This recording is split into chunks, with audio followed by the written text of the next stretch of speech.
Hey everyone. Good afternoon, good morning, good evening. I hope everybody's well. I'm doing good. I got an interesting show for you today. Um,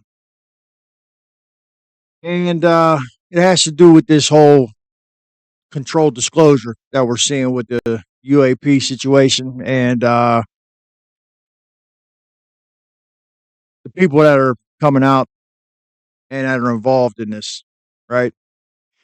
And the ones that are coming out that are involved, um, most of these whistleblowers who aren't whistleblowers because they're getting permission to say what they're saying. And the Lou Elizondos, the Jim Semivans, the Mellon, Christopher Mellon, all these people, even Jake Barber and David Grush. They're all involved with our government in some way. They're either military, intelligence, counterintelligence, some So when they're coming out and they're saying these things about this UAP situation and non-human intelligences, you have to ask, what's the motivation behind it, right? And I'm not saying it's negative. I'm not saying that they're up to something crazy or this is some kind of wild, conspiracy or anything. But what's the motivation? Because our government's not going to do anything that they can't use to their benefit. You know what I mean? Especially the intelligence agencies and counterintelligence agencies. So you got to ask, what's all this about, right? Do they have advanced tech? Do they have these things? And if they do, why haven't they let us know about them previously?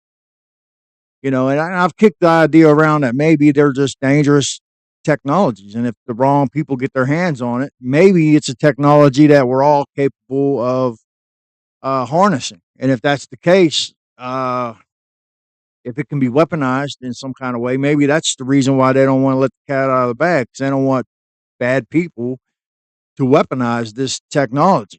And you think about this psionic situation, and I've been hearing grumblings that the situation that happened out Bentwaters in the UK back in 1980 with Charles Holt. He was a soldier, and there were some other soldiers that encountered something in the woods, Bentwaters, um, in the UK, and it was a triangular UAP that was giving off different lights in the woods, and it happened over 2 nights. I believe I know the exact date, but I'm not going to kick it out here just in case I'm wrong. But it was in 1980. And one of the gentlemen actually touched this craft and received like a download and went back to his hotel room or whatever. And he woke up in the middle of the night after having this crazy dream, and he started writing down all these ones and zeros. And at the time, he didn't know what any of it meant. Lo and behold, it was binary code, and it had a message. And supposedly it was a message from the future, like way in the future, dude. Now, is it true? Right? Now, these are, and this is probably why, a lot of people didn't give it too much credit. But Charles Holt, to this day, swears that this happened. The other gentleman involved went through, I think Peniston was one of the guys' names, and another gentleman. They went through some severe interrogations behind this. And, it's coming out now that some people believe that there was some psionic things going on with that. And that our governments have been involved in this for a long time. And it gets dark, right? So there's also claims, and this is probably why they didn't want to release this information, because there's claims that there's people out there who have the ability. Okay. Let me back it up. So I don't know if any of you are familiar with the Born Supremacy trilogy or series of movies that came out, and they're also Robert Ludlum books. Well, anyway, in one of those, one of the episodes or whatever, it was a movie, but it was the one with Jeremy Renner. You know what I mean? So it was that one with Jeremy Renner. I forget which one it was. Not the Ultimatum or the Supremacy. I'm really not sure, but it was the one with Jeremy Renner. Well, in that one, the woman knew some things that she wasn't supposed to know. And they were trying to take her out. And the first attempt on her was some guy that worked with her just lost his marbles, dude. Came in, it was like a workplace mass, you know what I mean? Because of YouTube, I can't really say the word, but it was a mass, So that was the first attempt on her life. So when I watched that movie, I'm like, wow, man, like, dude, they had that dude just, how'd they do that? How'd they pull that off? Well, now it's coming out that these psionic gifted people have the ability to do this. That they can actually go into somebody's mind. Maybe it's certain people are susceptible to it. Maybe not. They can't do it to everybody. I'm not really sure, but that they can go into a person's mind and make them do things that are crazy, that are self-destructive, that are destructive to other people. They can actually use other people as weapons through this psionic ability. And I know some of you are saying, man, this dude's crazy. And you can believe, hey, whatever, man. This is just my opinion on it. And this is just the things that I've heard, the information that I've gained from doing the research on it. And so this psionic thing isn't just about calling in alien tech. They're saying that this psionic stuff is also capable of doing some horrific things and never have to answer for it because you're basically going into somebody's mind and using them as the weapon. And dude, that's crazy. That's crazy. But is it true? And that's what you hear. I ask that question a lot on this channel. Is it true? I think it might be. Listen, man. If you can find somebody that's psionically gifted that can call in aliens, dude, right? And they're saying that they can even pilot the craft and land it. These psionically gifted people. If you ain't familiar with this, just go check out Ross Coulthart, his interview with Jake Barber, and there's a new group called Skywatcher, and it's basically special forces soldiers who are they have these people, and it's this program. It's called Psionic Exploitation Program, where they use people with psionic abilities to do these things. And they're getting these people from war-torn, disaster-ridden countries, And Mike Herrera did a interview with Sean Ryan where he witnessed a craft in the jungle of Indonesia after the tsunami back in, I guess, that must have been like 06 maybe. And he witnessed a craft in the jungle, and they were transporting people in these containers onto this craft that was hovering above the ground in the jungle. I don't know how credible the guy is. Do I believe him? I don't know. But Jake Barber's kind of backing his story up. But Jake Barber's saying that, that our military weren't kidnapping those people. It wasn't even our military. It was like, they call them OGAs, right? Which is other government agencies. And they don't really know who they are, right? Kind of like the Men in Black, only with guns, And they were taking these people, and, and according to Jake Barber, these people wanted to go. Like, this was a good opportunity for these people. They get to make money. They live in America. They learn how to control their psionic abilities. They use this gift hopefully for positive reasons. I don't know. But according to Jake Barber, they want to come, But at the time, Mike Herrera thought it was something sinister. Which, I probably would think so too. If you haven't checked out that interview, I'll leave a link in the description. Yeah, Sean Ryan, Mike Herrera, and he's been on other podcasts too as well. Yeah, so if that's the case, that's kind of crazy, right? And maybe, and apparently, just about everybody has the ability to do this. And I've had episodes on the gateway process, and you can go look it up. I should leave a link in the description for the gateway process, but there's things. Look, man, the world isn't always black and white. There's a lot of shades of gray in it, And I think with this situation here, why is the government releasing all this information now? What's the issue? What's going on here? You know? And from what I understand, during the Cold War, for years, the Americans and the Russians were doing this against each other. But it brings me back to, you know, these mass unalivings that we see and that have been going on in our country since, what, 97 was, I think, Columbine. So you figure for a long time. Prior to that, it rarely ever happened. And then it seemed like it was happening a lot, dude, like a lot. And it hasn't happened lately, thank God. Let's keep our fingers crossed about that. But, you know, was that some kind of psionic? And for those of you who don't know what psionic is, I mean, it's kind of late in the game. We're pretty deep in the episode for me to explain that, but it's the psychic ability to, like telepathy, the ability to put thoughts into somebody's mind, the ability to call in UFOs, the ability to, you know, all kind of things, you know, telekinesis situation. You know, and then I was watching the interview with Mel Gibson and Joe Rogan, where Mel Gibson was talking about this. I guess he was a Qigong guy or whatever. I don't know. He was like this martial arts mystic dude, and you know, but he was able to heal people. You know, and he was healing Mel Gibson's liver. And Mel Gibson claimed that this dude was able to lift him off of the ground like 6 to 8 inches without touching him. Just he said he would point at him like this, and he would feel it. And then there's video of this guy shocking people.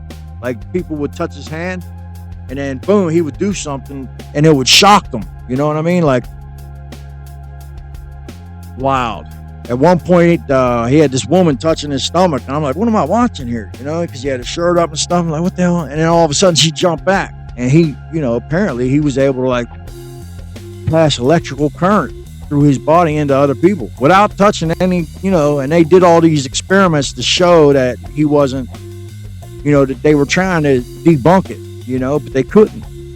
And then apparently this guy, he had a dream, and his master who taught him, who had passed on, came to him in a dream and like ridiculed him and got on him like, man, you shouldn't have told our secrets, yada yada yada. And you know, he was really depressed, and he stopped doing these performances.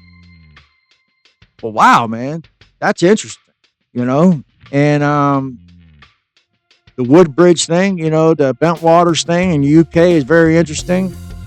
Charles Holt seems to think that it was some kind of this type of, I mean, he thinks it's like some black magic type stuff.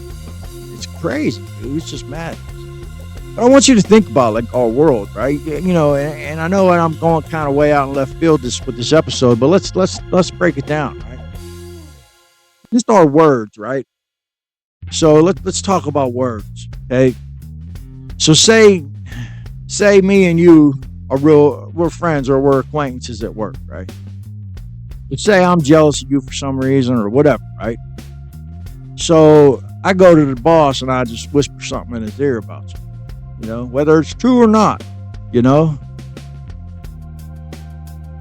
If the boss really doesn't know you that well or whatever, or maybe I have a good relationship with him, just me saying some negative thing about you to him on the slide, right? Man, you better watch him, man, you know. I heard he got sticky fingers. Whatever do you say? You just created now when the boss looks at you, he's going to look at you in a negative way. It's going to affect his perception of you. So in that way, right, I used words as a weapon. When words can be used as a weapon. You know, you put an S on the beginning of words, what does it say? Swords. That's what it is. They cut. Words can cut. It's kind of like right there. It's almost like casting a spell.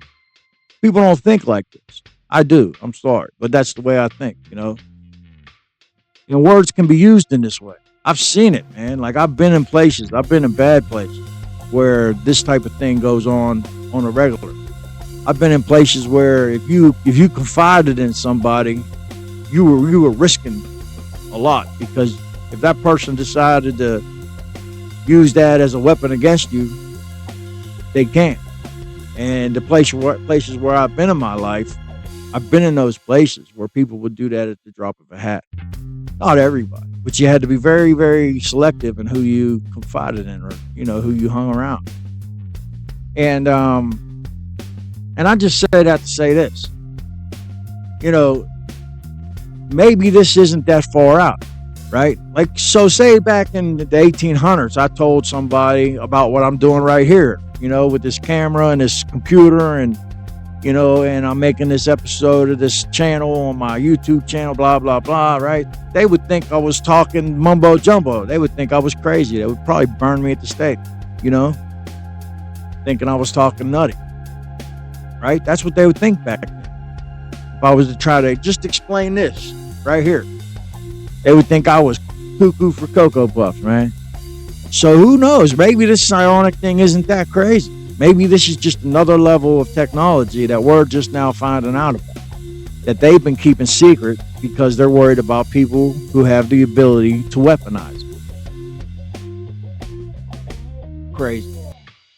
It's wild, man. It's wild. But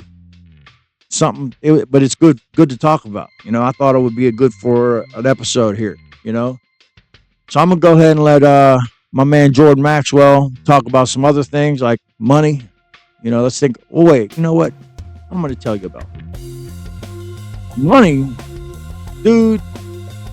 It's just pieces of paper. There's no gold backing it. All it is a C note. It's a promissory note, which means that you're promising to pay a debt. That this is a promissory note on a debt, and that these things are good for settling debts. Now, I know we all need money. I get it. But it's a human construct, man. Why do you think all the BRICS nations, right? And if those of you that don't know about BRICS, so we were trying to put, monetary restrictions on Russia for the whole Ukraine thing. So since we were putting those on Russia, they decided to link up with these other countries like China, I think Argentina, Brazil, one of them South American countries, and a few other countries. They linked up and they created their own currency system, right? So they're getting out of our system of currency because they realize what's going on here. Why are you going to keep doing things the way the Americans in the West want to do things with their money, with the euro, with the dollar, with that monetary system? Well, you can create your own monetary system and put restrictions on us. So that's what these countries have done with the BRICS. Because they realize it's just a construct. This money is paper, dude. If I take $100 bill to a bank and I say, "Here, man, I want gold for this," they're not going to give me nothing but more paper. I can get 100 ones, so I get 100 more pieces of paper. And the crazy thing is, it's starting to lose its value ever since the Bitcoin and all that came out, that currency, the dollar's been kind of, struggling. Why do you think it costs so much for a dozen eggs now? The jig is up, man. And all these illusions that they've created over the years, like courts, educational systems, monetary systems, the Fed, all that stuff, these laws that they change whenever they want. The laws only apply to some people. They don't apply to other people, they use the legal system as weapons against political opponents, like all kind of nutty, crazy stuff, and then people that win the elections, or the people that owe, whoever their election campaign contributors are, now they're indebted to them, so they're not working for us, even though they're supposed to be. They're working for the lobbyists. Why do you think countries like Israel get so much money? They're getting so much money in Israel where like every man, woman, and child they could get like hundreds of $1,000s a month. That's how much money we're giving to this little country that's the size of New Jersey. And half of it is Palestine, who gets nothing. So I'm going on a rant, and I went off in left field. But it all jives together, that So this psionic thing isn't that far out. We use things like words and money as weapons. We use, which is kind of the same type of thing. Only, All right. That's the show for today. Thanks for watching. This is John C's Truth. Hey, if you like the show, please hit the like and subscribe, man. Thank you to all my new subscribers. We're at 500. We're trying to get to 1,000. Hell yeah. It's going to get better. It's going to get bigger. Thank you.